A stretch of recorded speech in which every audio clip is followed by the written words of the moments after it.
They shouldn't even be alive, Professor Zirin muttered, his quills shifting in agitation.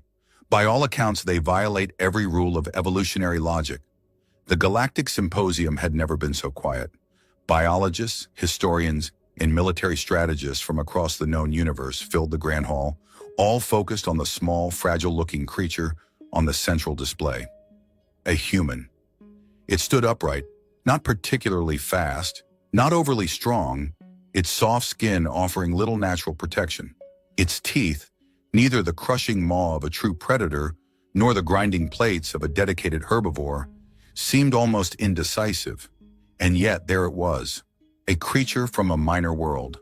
An unremarkable medium-gravity rock with an unstable climate had climbed from its cradle and spread through the stars with an aggression unseen in any other species. A Zaltharan general spoke up, his deep voice rumbling through the hall. You claim to have unraveled the secret to their strength. Speak. Zirin took a deep breath. He had spent decades on this question, and now, standing before the most brilliant minds of the galaxy, he would finally reveal the answer. He tapped a control panel, and the display changed to a series of images. Bodies covered in ice, hands gripping crude tools, deep scars across flesh, calloused fingers grasping weapons of stone, metal, and plasma. It is not their physiology, Zirin began. Compared to any of you, humans are weak. Their bones break easily, their muscle fibers are primitive, their senses are pitifully dull, but they endure. Where any rational species would succumb, they refuse to fall. Where any logical being would flee, they stand. This is their defining trait. The hall remained silent, so he continued. They evolved in chaos, not just danger, but uncertainty. Every species faces hardship, but humans, they never knew stability. Their world kills with ice and fire, starves them with famine, drowns them with floods. Creatures far stronger than them roam their lands, yet they hunted them all.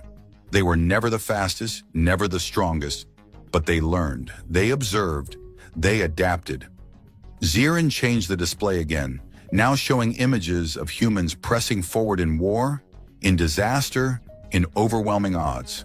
Some were bloodied, some were bruised, but they fought, and they won. They do not submit.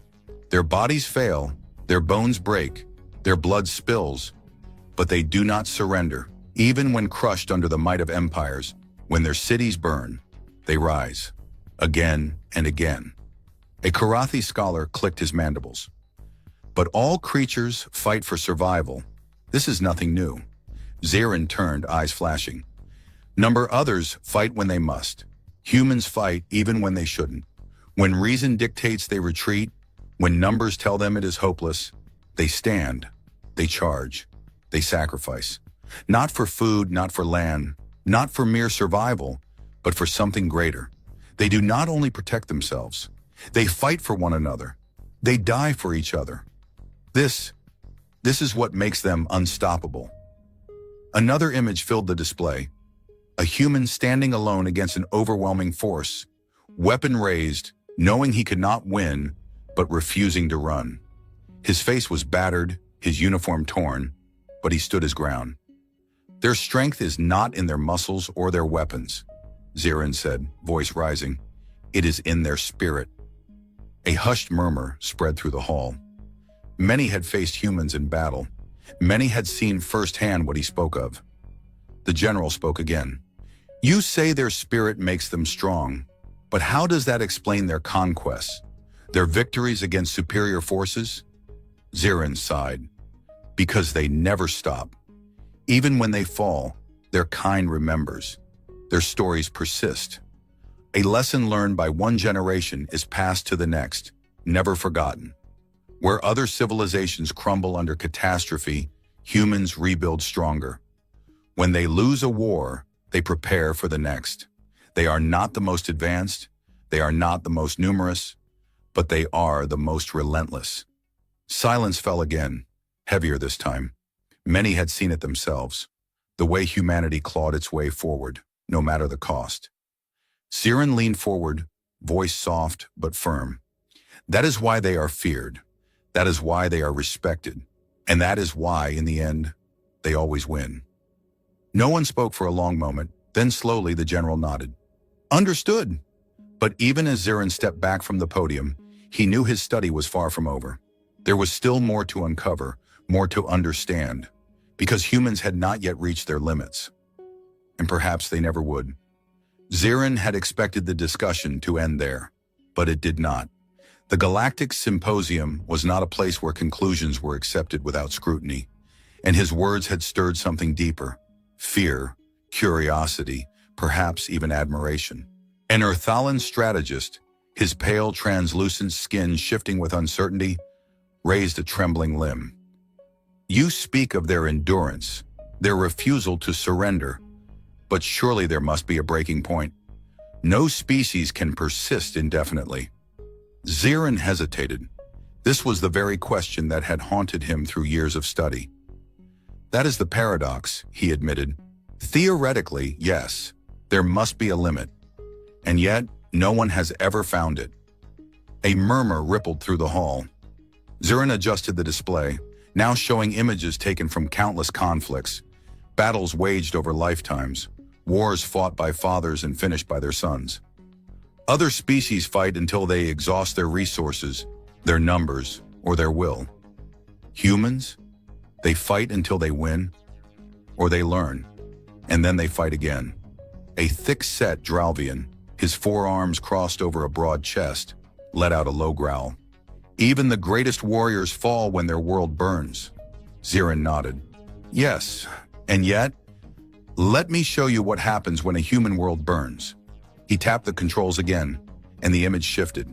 Footage from a shattered colony, one of many in the aftermath of the Galactic Conquest campaign. Cities had been turned to rubble, the ground scorched beyond recognition. Millions had perished, and yet what remained was not silence, not surrender, but movement. Humans digging through wreckage, carrying the wounded, salvaging, rebuilding. Children who had lost everything learning from those who remained, preparing for the day they could rise again. They do not forget, Zirin continued. They do not forgive. They endure, they adapt. And then, when you least expect it, they strike, harder, smarter. The Dralvian's expression darkened. They have been broken before. Yes, Zirin agreed, but never beyond repair. The symposium was growing tense. Some were shifting in discomfort, others leaning in, their fascination outweighing their fear. A Zorvan, one of the most mathematically inclined species in the galaxy, clicked his mandibles. You speak of them as if they are anomalies, as if no other species learns from hardship. Zirin sighed. Others do, but not like them. Let me show you something. The next set of images was unlike the rest. It was not war, not destruction, but something far stranger. A barren, frozen wasteland, wind howling over endless ice. A world where no sapient species had ever settled, where no intelligent life had any right to survive. And yet there they were, a handful of humans, their bodies wrapped in heavy layers, hauling equipment through the impossible cold. Laughing, not just surviving, thriving. The audience shifted, murmurs rising. This was not war. This was not a desperate attempt to cling to life. This was something else. They are drawn to challenge, Zirin said softly. When the universe is not cruel enough to push them to their limits, they push themselves. He changed the image again. This time, a vast ocean world, its crushing pressure enough to shatter the bones of most life forms. And yet, there was a deep-sea submersible, piloted by humans, descending into the unknown, not out of necessity, not out of survival, but out of sheer curiosity.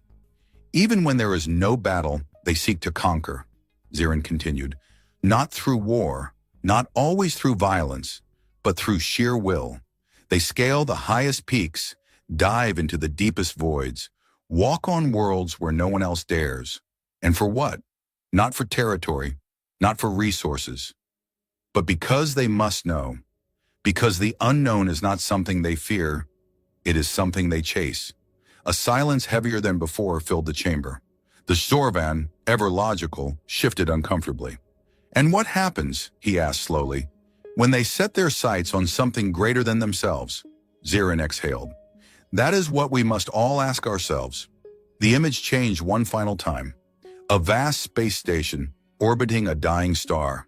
A collaborative project of hundreds of species designed to extract energy from the final breaths of a sun. And there, among the engineers, among the scientists, were humans.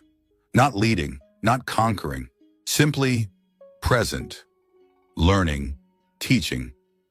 War is not their only weapon, Zirin admitted. They are not the strongest, not the fastest, not the most intelligent, but they build, they persist, and once they set their sights on the stars, they will not stop. They will never stop. A long silence followed. The Galactic Symposium had debated the rise and fall of civilizations for centuries, but never had they encountered a species that defied every established pattern.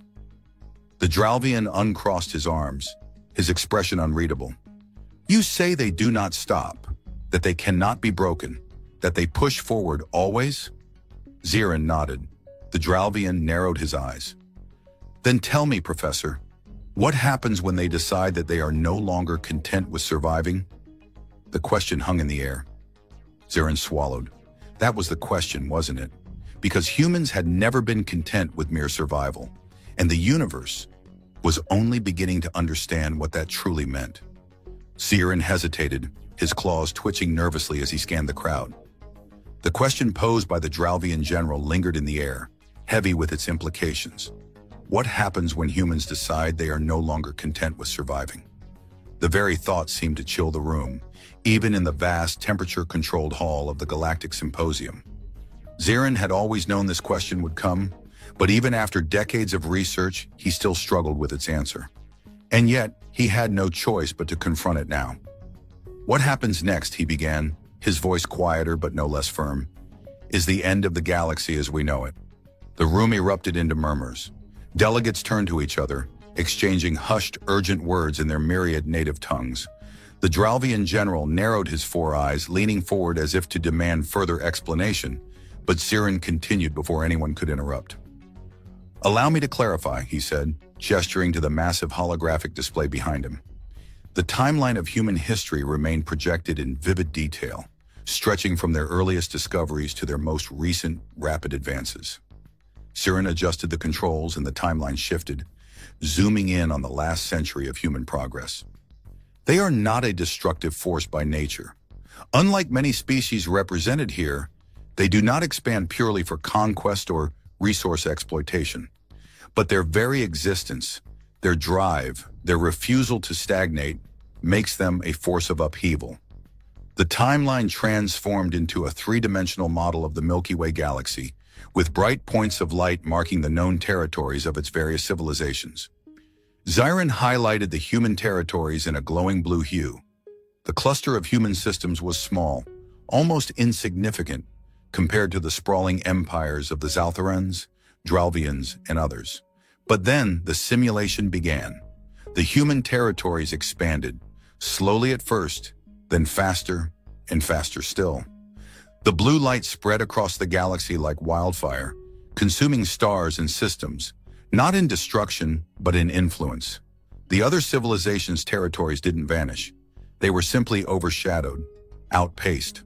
It was a simulation based on projections, but its accuracy was undeniable. Humans do not conquer the way we understand it, Zirin explained, his voice rising to carry over the murmurs. They do not subjugate, they assimilate, they integrate. When they encounter something new, they study it, they adapt to it, and then they make it their own. Planets, technologies, cultures, nothing is immune. Where other species resist change, humans embrace it. And that, more than their endurance or their creativity, is what makes them unstoppable. The murmurs turned into uneasy silence as the projection continued. The simulation reached a point where human influence blanketed nearly half the galaxy. The remaining civilizations were reduced to isolated pockets, their once proud empires diminished to irrelevance. The room's tension was palpable. Even those who had dismissed Zirin's warnings earlier were now visibly unsettled. And this, Zirin said, gesturing to the display, is not the end. Humans do not stop. They do not settle. Their drive to explore, to learn, to grow. It has no limit. They are not content to dominate a planet, or a star system, or even a galaxy. The moment they achieve one goal, they immediately set their sights on the next. He paused, letting the weight of his words sink in. Then with a flick of his claw, he changed the display again. The projection now showed a human space station, a sprawling, magnificent structure orbiting a dying star. It was a collaborative project involving multiple species, but its design bore the unmistakable mark of human ingenuity. The station was extracting energy from the star's final moments, a feat once thought impossible. "This is what happens when humans face a challenge," Zirin said, his tone almost reverent. "They do not see limits. They see opportunities. They turn the impossible into the inevitable. And when they exhaust the possibilities of one domain, they create new ones." The display shifted again, this time showing classified reports. Unknown ships, sleek and fast, with designs unlike anything the galaxy had ever seen. They were human ships, exploring regions of space so remote they were little more than myths to most civilizations. "They are already reaching beyond us," Zirin said. "Even now, as we sit here debating their nature, they are moving forward. They are exploring the unknown, pushing the boundaries of what we thought possible. And the most remarkable thing? They do not do it for conquest. They do it because they must. It is who they are." The silence that followed was absolute. Even the Dralvian general, who had been the most vocal skeptic, looked visibly shaken. Finally, it was the Earthalan strategist who broke the silence, his pale, translucent skin glowing faintly as he spoke. "If what you say is true," the strategist said, his voice trembling slightly, "then we have only two choices. We can either join them or be left behind." Zirin nodded solemnly. "Yes, that is the choice we face. But understand this. Joining them does not mean subservience. Humans do not seek to rule. They seek to learn, to grow, to collaborate. If we align with them, we will not lose ourselves. On the contrary, we may find ourselves stronger than ever. But if we resist—" He trailed off, letting the implication hang in the air. The Dralvian general's mandibles clicked in frustration. "You speak as if they are some kind of inevitable force. Are we to simply surrender our pride, our sovereignty?" "Not surrender," Zirin said firmly. "Adapt. Humans are not invincible. They make mistakes. They fail. But what sets them apart is their ability to learn from those failures and come back stronger. If we resist them, we will face the full force of that resilience. But if we stand with them, we can share in their strength. Together, we can achieve things none of us could accomplish alone." The general growled but said nothing more. The room fell into a contemplative silence, each delegate lost in their own thoughts. Zirin stepped back from the podium, his part done. He had presented the truth as he saw it. The rest was up to them. As the delegates began to disperse, Zirin couldn't help but wonder what the future held. Humans were unpredictable, even to him. But one thing was certain: the galaxy would never be the same. Humanity was rising, and nothing in the universe could stop them.